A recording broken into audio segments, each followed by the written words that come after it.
tamanho é documento, Nery? Com certeza não. Olha! Porque às vezes tem uns grandes bobalhão, né? Que não sabe fazer o negócio. Às vezes tem uns pequenininhos, olha, esperto, que sabe mexer a coisa, né? Ai, então, meu o que a gente precisa pensar? O nosso genital, ele não é tão grande assim, né? Da mulher. Então, o que acontece?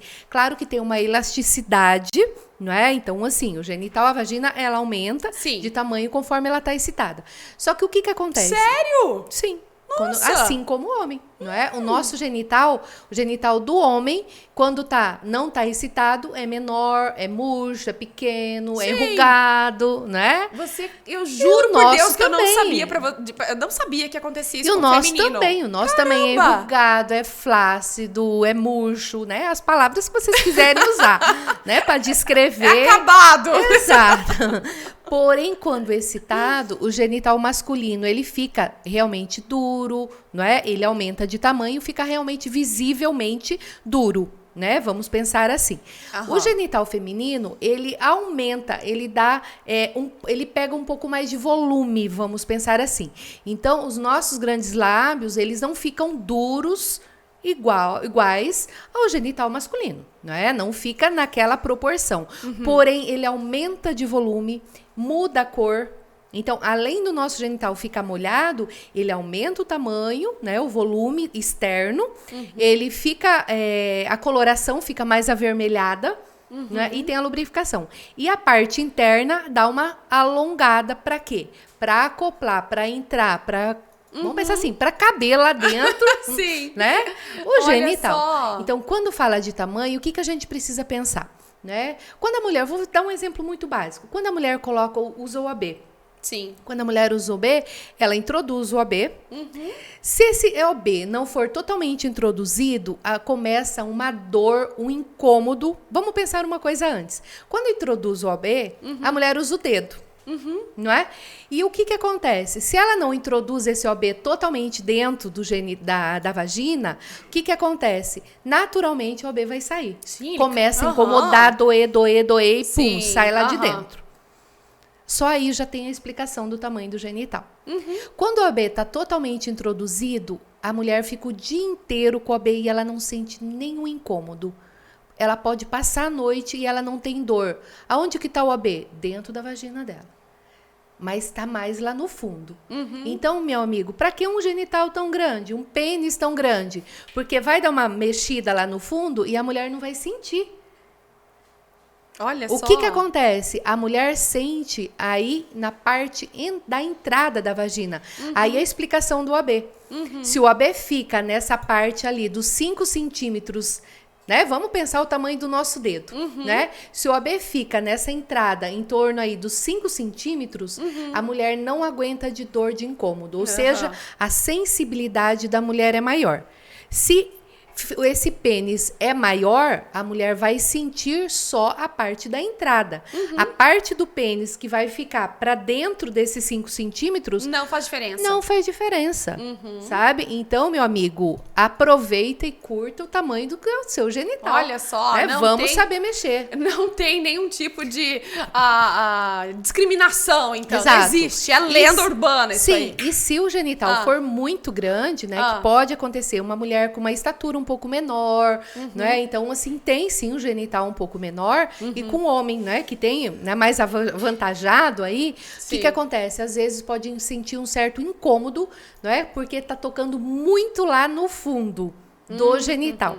Então, as mulheres reclamam, porque daí acaba tendo realmente uma sensação de incômodo. Sim. Vamos pensar, como se estivesse cutucando lá no fundo. Sim. Não é? Na parte lá do colo uterino.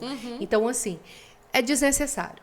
Então, assim, tendo aí os 5 centímetros, meu amigo, você vai ser feliz e vai fazer a pessoa feliz, sem dúvida. Isso, a gente está falando aqui, é uma coisa que algumas pessoas têm maturidade suficiente para buscar ajuda quando precisam, mas muitas não têm, né? Muitas esposas têm dificuldade de puxar o assunto com o próprio marido. É triste, né? É triste. Você tem alguma dica para esse esposo ou essa esposa que precise abordar um assunto voltado a sexo com o parceiro sem ter tanta intimidade para falar sobre isso? Primeira coisa, se é difícil falar de sexo, fala de namoro. Você percebe quando a gente fala namoro, parece que Fica mais leve. fica mais leve. Fica, verdade. E você tá falando de namoro, a outra pessoa já tá entendendo que é algo um pouco a mais. Então você já tira o peso da palavra. Não é? Então veja assim, a gente nunca falou. Alguns casais realmente buscam um profissional para ajudar, para intermediar essa comunicação. Mas veja, dá para fazer em casa? Dá, talvez começarem a assistir algum filme, algum editorial, né? Um tutorial que tá passando. Vamos fazer alguma leitura, algum vídeo, alguma coisa interessante que eu acho, que eu encontro. Manda pro maridão, manda pra parceira, sabe? Então veja assim, se é difícil olhar no olho, vamos falar pelo celular? Olha! Não é? A gente pode, porque às vezes a dificuldade... eu fico com vergonha, né? De falar e olhar para o teu rosto, né? Porque você vai dar risada, porque você vai ficar vermelho, porque você vai ficar com vergonha. Então, veja assim, gente, coloca ali. Olha, eu não me senti bem com ontem, aquilo que aconteceu. Eu senti um pouco de dor. Olha, a gente precisa rever isso. Olha, eu não, assim, mas quando você faz tal coisa, eu me sinto melhor. É mais gostoso quando você passa a mão em tal lugar, quando você me abraça assim. Então, veja, vamos usar. A gente usa o celular para negociar valores altíssimos, não é? Você faz transações bancárias em valores altíssimos pelo celular. Por que você não pode falar com o teu parceiro sobre sexualidade? Uma coisa que é tão importante, Exato. Né? E a importância é que a gente fale, independente da via, do meio. Por mais que o presencial fosse o indicado, a importância é que a gente comece. A comunicação, ela precisa começar. Exato. Né? E se você começa ali, vocês vão se falando. Quando é à noite, às vezes na cama, uma boa ideia. Muitas vezes na cama também, em luz apagada. Na sala. Detalhe, mas nunca antes e nem depois do ato sexual. Não? Não. É melhor esperar um momento neutro. Não, porque se você vai falar sobre o ato que aconteceu agora. Ai, amor, doeu. Ai, eu não gostei. Ai, quando você faz assim, é ruim. Então, assim, o que ele vai sentir? Frustração. Não sirve pra nada, né? Tudo que eu fiz, ela não gostou. Se é um homem um pouco mais inseguro, que ele já tem algumas dificuldades, isso pode travar ele, isso pode reprimir ele vai se sentir muito mal, não é? Assim como se for o contrário, você falar pra mulher, não é? Se você falar antes do ato, tudo que você falar, por exemplo, eu gosto quando você passa a língua em tal lugar. Adoro quando você passa a língua no meu joelho. Me dá um arrepio. Tá, começa o ato. Aí lá vai o maridão passar a língua no joelho. Aí você vai falar assim, tá passando só porque eu falei.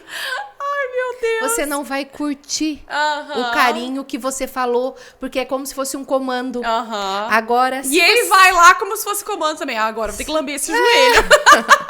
Mas aí, o que acontece? Se o ato sexual for amanhã e ele for passar a língua no teu joelho, você nem vai lembrar. Você já vai sentir aquele arrepiozinho, aquela coisa diferente. E o negócio funciona e liga, sabe? Então, assim, a gente orienta os casais a não, de preferência, não falarem na cama e nem antes e depois. Entendi. Quando eu falei da questão da luz apagada, pode ser ali, mas seja, pode ser, de repente, no sofá. Porque daí vocês não estão se olhando. Olha só. Não é? Mas já está acontecendo a comunicação. O importante é que ela aconteça. Exato, exato. Vamos começar, né, gente?